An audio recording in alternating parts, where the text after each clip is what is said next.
अस्सलामु अलैकुम dear students. आज हम 10th क्लास केमिस्ट्री का chapter number 1 lecture number 6 study करने जा रहे हैं, जो कि हमारे प्रीवियस टॉपिक के साथ कनेक्टेड है। लास्ट टाइम हमने पढ़ा था लॉ ऑफ मास एक्शन। आज हम उसको एक जनरल रिएक्शन के ऊपर अप्लाई करेंगे। तो जनरल रिएक्शन की सबसे पहले हम एक वैसे इक्वेशन देख लेते हैं। हमने लास्ट टाइम जब हम बात कर रहे थे तो हम एक रिएक्शन को स्टडी किया जिसमें था H2 प्लस I2 और ये मिलके बना रहे थे 2HI। मैथमेटिक्स में हम पढ़ते हैं कि जहां पर कोई भी वैल्यू नहीं लिखी गई होती वहां पर क्या होता है 1। अब ये जो ब्लू कलर से मैंने हाईलाइट किया है, these are the number of moles. ये क्या है? नंबर ऑफ मोल्स हैं। तो इस एक स्पेसिफिक रिएक्शन के अंदर हाइड्रोजन का 1 मोल यूज हुआ है, आयोडीन का 1 मोल यूज हुआ है और हाइड्रोजन आयोडाइड के 2 मोल प्रोडक्ट्स बनी हैं। फॉरवर्ड रिएक्शन में क्या हो रहा है? 1 mole of hydrogen and 1 mole of iodine मिलके क्या बना रहे हैं? 2 mole of hydrogen iodide. Reverse में क्या हो रहा है कि 2 mole of hydrogen iodide react करके क्या बना रहे हैं? 1 mole of iodine and 1 mole of hydrogen. ये जो 2 लिखा है ब्लैक के साथ, ये क्या है? नंबर ऑफ एटम्स हैं। ये क्या है? नंबर ऑफ एटम्स हैं। और ये जो ब्लू के साथ लिखा है ये क्या है? नंबर ऑफ मोल्स हैं। इस बात को याद रखिएगा। अब ये इक्वेशन लिखने का पर्पस क्या था? पर्पस ये है कि आपको ये पता चले कि हर एक रिएक्शन के अंदर जो रिएक्टिंग सब्सटेंसेस होते हैं वो एक स्पेसिफिक नंबर ऑफ मोल्स रखते हैं। तो जब हम एक जनरल रिएक्शन की बात करेंगे तो यहां पर हमारे पास रिएक्टिंग सब्सटेंस है A और रिएक्टिंग सब्सटेंस है B, जो कि प्रोडक्ट बना रहे हैं C और प्रोडक्ट बना रहे हैं D। ये वो बात है जो हमने प्रीवियस लेक्चर के अंदर भी डिस्कस की है। तो मैंने क्या कहा कि हर एक के क्या होते हैं? नंबर ऑफ मोल्स होते हैं। तो अब सपोज कि A के number of moles small a हैं, B के number of moles small b हैं, C के number of moles small c हैं और D के number of moles small d हैं। जब हम इसके मोलर कंसंट्रेशन को रिप्रेजेंट करेंगे, एक्टिव मास को रिप्रेजेंट करेंगे, तो फिर नंबर ऑफ मोल्स को कहां पे लिखेंगे? इसके लिए वो एक छोटी सी स्टेटमेंट लिखता है। वो कहता है कि rate of reaction is directly proportional, मैं सिंबल यूज कर लेता हूं, to the reacting substances raised to the power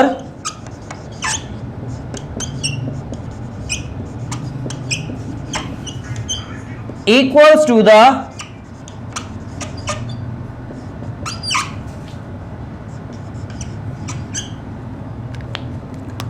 molar concentration.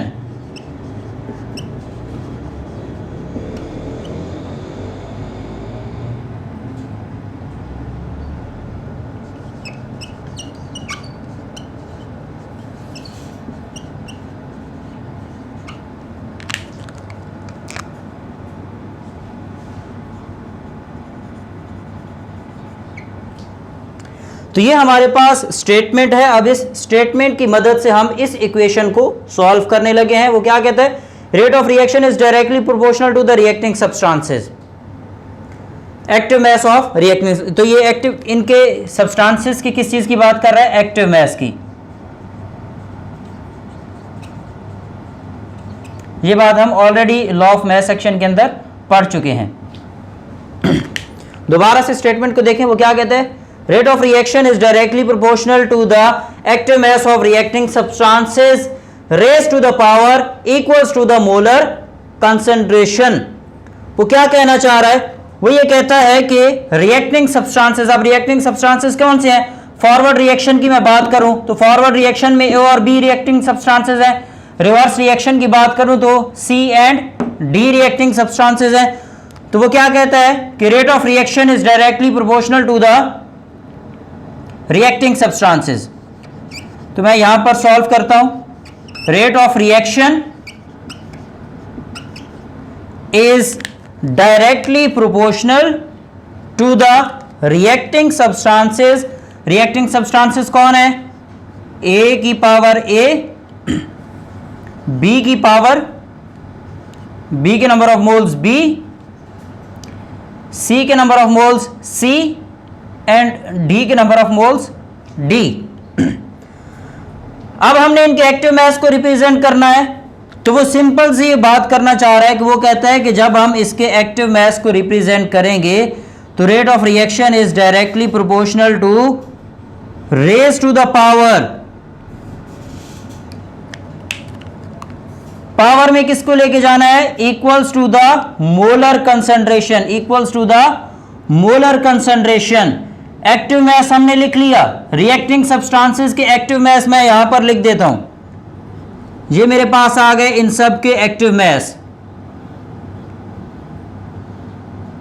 मैं फॉरवर्ड और रिवर्स दोनों की बात कर रहा हूं, अभी तक मैं सिर्फ और सिर्फ इसी स्टेटमेंट को आपको मैथमेटिकली समझा रहा हूं। यहां तक हो गया, rate of reaction is directly proportional to the active mass of reacting substances. Rate of reaction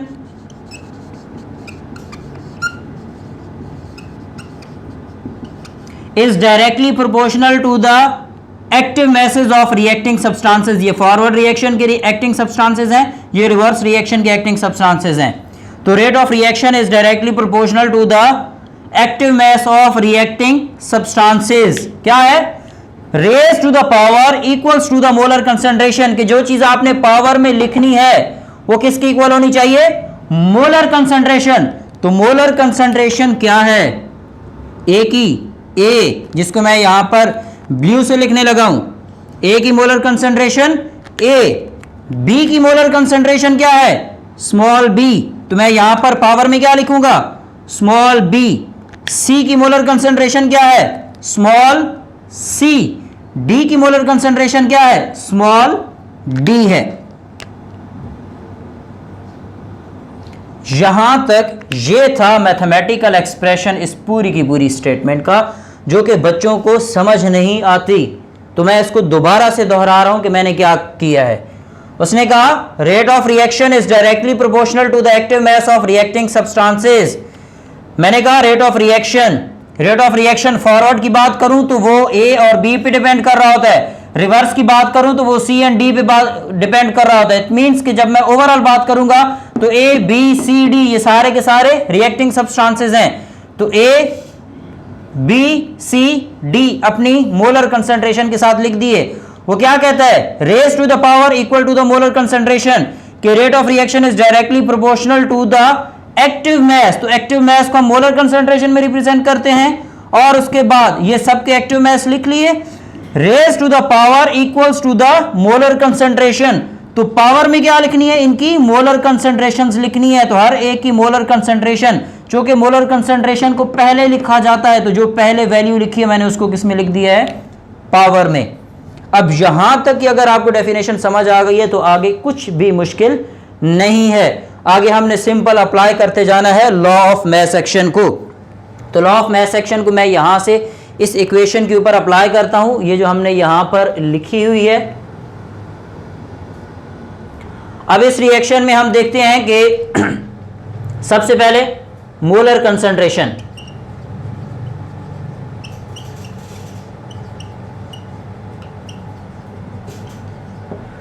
तो यहां पर हम क्या लिखेंगे? Molar concentration of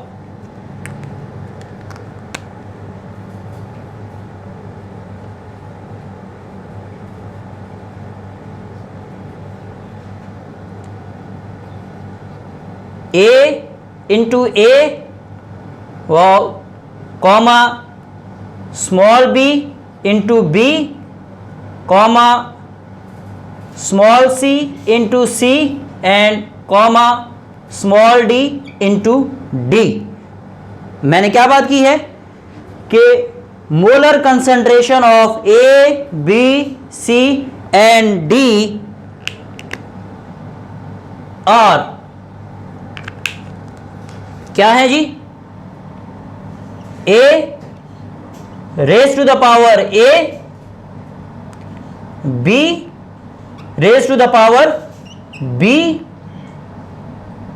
C raise to the power C and D raised to the power D. Molar concentration of A, B and C and D are A raised to the power A, B raised to the power B, C raised to the power C, D raised to the power D because of this statement. अब यहां से हमने निकालना है rate of forward reaction. तो अगर मैं बात करता हूं रेट ऑफ फॉरवर्ड रिएक्शन की,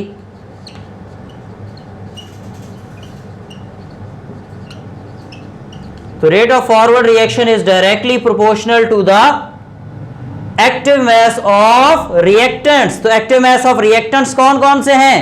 A इंटू बी. तो एक्टिव मास ऑफ A लिखेंगे raise to the power A, active mass of B raise to the power B. Equality को खत्म करके क्या लिखना है? प्रोपोर्शनैलिटी को खत्म करके हमने इक्वालिटी में लाए थे, कांस्टेंट इंट्रोड्यूस किया के, और ये क्या है? Rate of forward. तो फॉरवर्ड को किससे रिप्रेजेंट करते हैं? F से. तो मैं यहां पर लिखता हूं R F. Rate of forward reaction is equal to constant of forward reaction into A raise to the power A, active mass B raise to the power B. आगे बढ़ते हैं. रेट ऑफ रिवर्स रिएक्शन की बात करते हैं. तो rate of reverse reaction is directly proportional to the, reverse reaction किस पे डिपेंड कर रहा होता है? प्रोडक्ट्स पे डिपेंड कर रहा होता है. एक्टिव मास ऑफ प्रोडक्ट्स, तो active mass of C raise to the power C, active mass D raise to the power D. ये वही प्रोसेस है जो हम लास्ट टाइम कर चुके हैं, सिर्फ और सिर्फ किस चीज का एडिशन है? पावर्स का.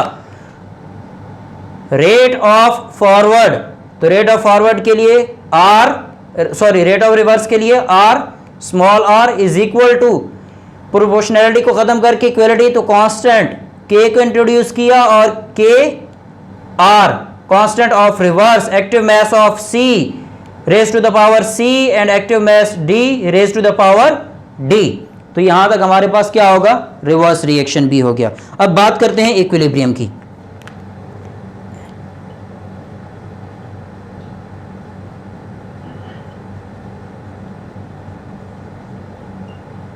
एट इक्विलिब्रियम, इक्विलिब्रियम पे क्या होता है? Rate of forward reaction becomes equal to the rate of reverse reaction. तो रेट ऑफ फॉरवर्ड और रेट ऑफ रिवर्स एक दूसरे के इक्वल आ गए. तो अब हम इनकी क्या करेंगे? वैल्यूज को पुट करेंगे. ये रेट ऑफ फॉरवर्ड की रिएक्शन वैल्यू है और ये रेट ऑफ रिवर्स की. तो रेट ऑफ फॉरवर्ड की जगह उसकी वैल्यू पुट करें तो क्या आएगा? के F into A raised to the power A, B raised to the power B is equal to constant of reverse reaction. अब R की वैल्यू पुट कर रहे हैं तो KR raised to the power KR into active mass of C raised to the power C into active mass of D raised to the power D.